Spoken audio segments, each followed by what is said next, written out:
Chapter 1. The key to success in business is to understand that your business is an entity in itself.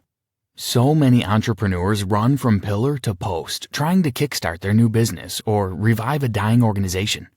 And it's a tiring thing to do. It's hard enough being an entrepreneur. You shouldn't dispense too much energy on things you could set on autopilot while focusing on other parts of your business.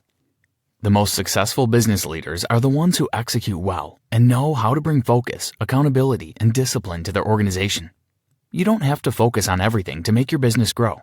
Matter of fact, if you keep running around trying to tie all the nuts together, you will be dispensing so much energy and will fatigue at the end of the day, yet not make any significant progress over time.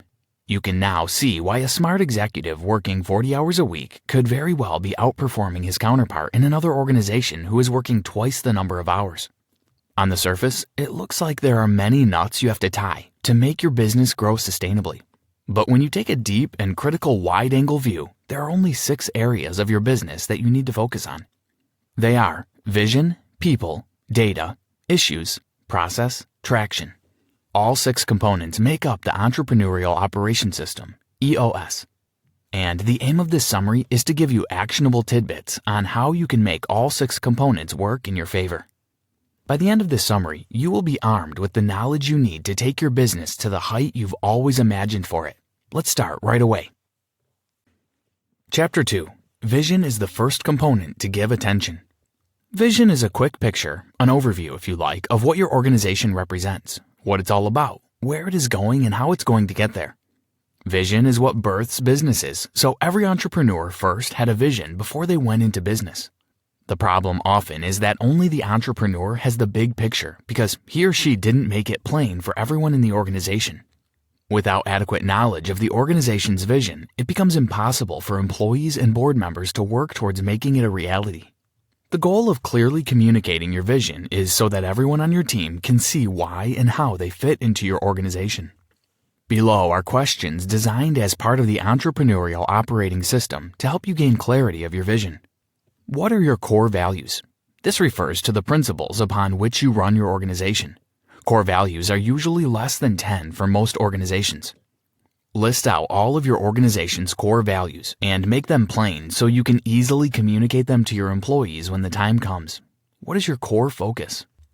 Without focus, you will waste resources, and if you're still trying to grow, then streamlining your focus will do you more good than working on different things at the same time.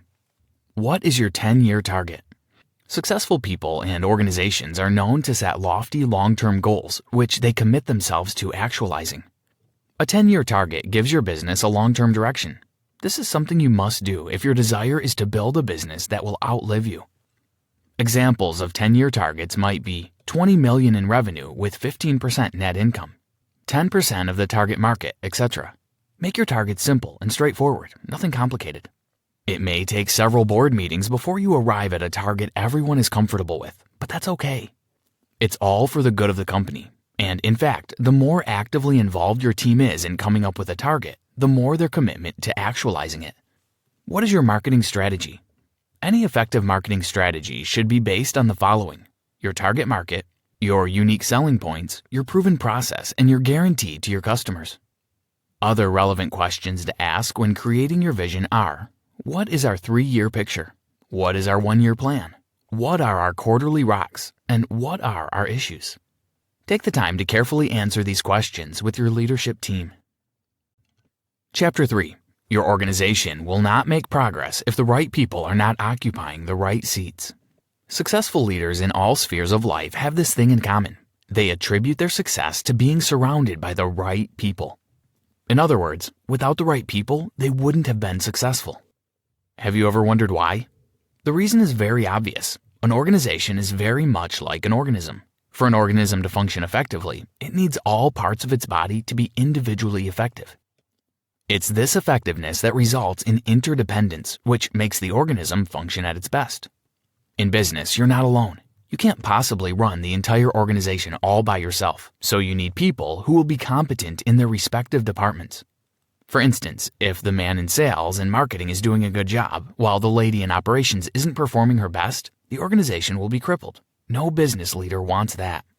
There are 2 major types of people issues that organizations suffer from. These are having the wrong people in the right seats having the right people in the wrong seats. Having the right set of employees filling the roles they can perform best is not an option if you want to run a successful company. How you know someone is the right person for your organization is that they share your organization's core values. And of course, you will only know this if you have clearly outlined your core values. People are occupying the right seats if they're functioning in their unique abilities. Everyone has that area in which they are uniquely good at. But if they aren't occupying seats that make it possible for them to use their unique gifts in the best way possible, then both the organization and the employee will suffer. For instance, it's the job of the CEO to manage the day-to-day running of the organization and attend to the little details that must be monitored to ensure the organization performs at its peak. Whereas the company's visionary, usually the founder/co-founder, is usually only good at coming up with new and exciting ideas. He doesn't know how to manage well, and the CEO isn't good at generating great ideas. Now, if the two seats are interchanged, the organization will suffer stunted growth. And even worse, both workers will not be happy and fulfilled since they aren't functioning in their unique gifts. Having the wrong people in the right seats means that these sets of people are highly effective because they're functioning in their areas of gifting. However, they don't share the same values as your company. It doesn't make them bad people. It simply means your organization isn't the right place for them to work. A seat cannot be created until the organization is structured in the right way. Gino Wickman. Over the years, Wickman has found that business leaders have a hard time determining which people are in the right seats and which are occupying the wrong ones. So he came up with a simple tool anyone can use to analyze the position of their employees. It's called the People Analyzer. You can download it from www.eosworldwide.com/people. If after using the tool you find the right people occupying the wrong seats, you can talk to them about it and see how you can restructure your organization and give them the right seats. Also talk with the wrong people occupying the right seats. Clearly explain the core values of your organization in a meeting with them. Next, give the two sets of people time to see if they are willing to adjust. Most people will do so within the first 30 days, but if after 30 days you review their performance and see no improvement, give them 30 more days to work on themselves. By this time, people who don't fit in will leave by themselves, but if they don't and still do not improve after the second ultimatum, then you will have to make the hard decision of firing them. But be rest assured that it's for the good of your company. Chapter 4. Create a scorecard to make accountability easier. In all spheres of human endeavors, people are more committed when there is an accountability structure designed to keep them on their toes. If an employee knows that he has to present a detailed account of his work to leadership every Friday, he will be more productive in executing his duties. That's one advantage of keeping scorecards. It gets rid of laxity, making people perform their best. Keeping a regular scorecard helps you keep tabs on your company's progress. You will be able to analyze your current position as compared to your one-year plan. And consequently, you will determine the things that you need to do to actualize your vision. What is a scorecard? It's simply a record of your daily or weekly activities designed to help you keep tabs on the health of your business. A typical scorecard should include items such as weekly revenue, cash balances, weekly sales activity, customer satisfaction/problems, accounts receivable and payable, and client project or production status, and so on. When designing the scorecard, it's important you specify who will be recording the numbers weekly. Only one person should be accountable for the numbers, and this is usually the person heading that particular unit. For instance, the head of sales and marketing should be accountable for the numbers in that department, not the finance person. You just need to capture the basic steps in the process because the real problem is that people are skipping steps, and not always on purpose. Gino Wickman. One significance of a scorecard is that it helps you track issues in your company so you can deal with them immediately, as against finding out during end-of-the-year review, after the issue must have lingered for several months. More on resolving issues in the next chapter. Chapter 5. Face problems head-on and find viable solutions to them. It's human nature to run away from problems and hope they solve themselves, but that never happens. If someone's going to work, it's up to the people managing it. You have to face your problems and tackle them head-on, else the issue will remain unsolved and your organization will continue to suffer the consequences. The number one thing you must imbibe in your company that will make problem-solving easy is an atmosphere of honesty and openness. If your employees aren't sure if they're free to air their views and observations, then they won't. This has to start with you, then the leadership, and it will get to the employees. You have to be open and honest in all your dealings. Be ready to accept your mistakes and be willing to receive worthy corrections from just about anyone in the organization. Yes, your vulnerability will show. It might even hurt your ego, but it's for the greater good of your organization. When there is transparency and honesty in the organization, people will happily report issues, knowing that their voices will be heard. When you get a report, your first task is to analyze it with your leadership team. You need to do this because problems are not always found in the report that people give. More often than not, you will need to dig deeper to root out the real problem. After the problem is figured out, you need to discuss with management to find a way forward. Sometimes the problem will not be urgent, so you make it a part of your long-term goal while you go on to fry a bigger fish. But if it's urgent, brainstorm ways to deal with it immediately. Outline your core processes and follow them. Having a clearly established and flexible business process is what sustains organizations.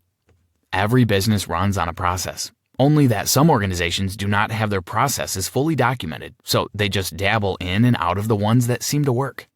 However, if you have a solid process, you will save yourself unnecessary time wastage. If your company's processes are yet to be documented, then you need to schedule a meeting with your leadership team. This meeting can't take less than an hour because there's so much to discuss and agreements must be reached.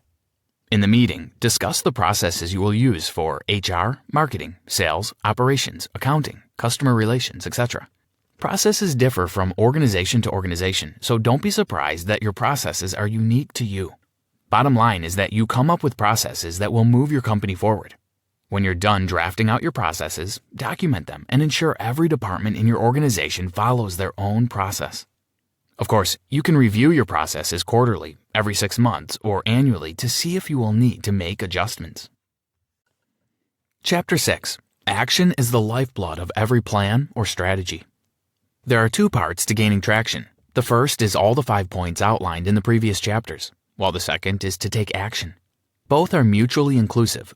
Without vision and a good strategy, you will not be taking action in the right direction. It will just be like driving without a clear destination at heart. In the same vein, if all you have is vision and no commensurate actions, nothing will work for you. Therefore, the last component in the entrepreneurial operating system is traction. You can call it action since traction is all about taking the necessary steps to turn your vision to reality. Vision without traction is merely hallucination. Gino Wickman. Action is usually where most people default. It's easy to keep learning and learning and learning, but to overcome your inertia and take action towards what you've learned or the strategy you've outlined is usually the harder part. If you realize your organization is not good at taking profitable action steps, then you need to start working on improving that right away. Intention and good planning are not enough. Action is the only thing that births results. A good way to start is to overcome the busyness myth. It's not just okay to be busy doing stuff. What you and everyone else in the organization, particularly management, is doing must contribute to your organizational goals in very measurable ways. Otherwise, you're just being busy but not really taking action. You will need discipline and proper accountability to make this happen, but the payoff is huge for the organization and everyone working in it. Conclusion. Entrepreneurship is hard enough. Don't make it any harder by not playing by its rules. People can easily tell you that there are no rules in business. In fact, some self-acclaimed coaches will tell you that you have to break the rules to succeed. How true? No one knows. Only your results can tell. But there's a candid advice. Don't just take people's advice because they claim to be pros who have tried and succeeded at something. Business can be funny at times. What worked for one fellow may not work for you. So when taking business advice, make sure the context in which they tried their principles is the same context your business is operating. That's the only surefire way to guarantee success. That being said, never forget the reason you ventured into entrepreneurship. For most people, it's freedom and the pride of never having to work for anyone. If those are your reasons too, then always keep them at the back of your mind as you scale your business. The hurdles of building a business can get you so stuck you forget your initial intention for building one. But try not to let it overwhelm you. And as your business grows, think of all the possible ways you can automate things so that you won't have to work all your life. Remember, your intention wasn't to create a job for yourself, but a vehicle through which you could attain time and financial freedom. Try this. The 5 processes before traction are vision, people, data, issues, and process. Determine which of these areas your organization needs to work on the most and organize a leadership team meeting to discuss it. This summary of the 10x rule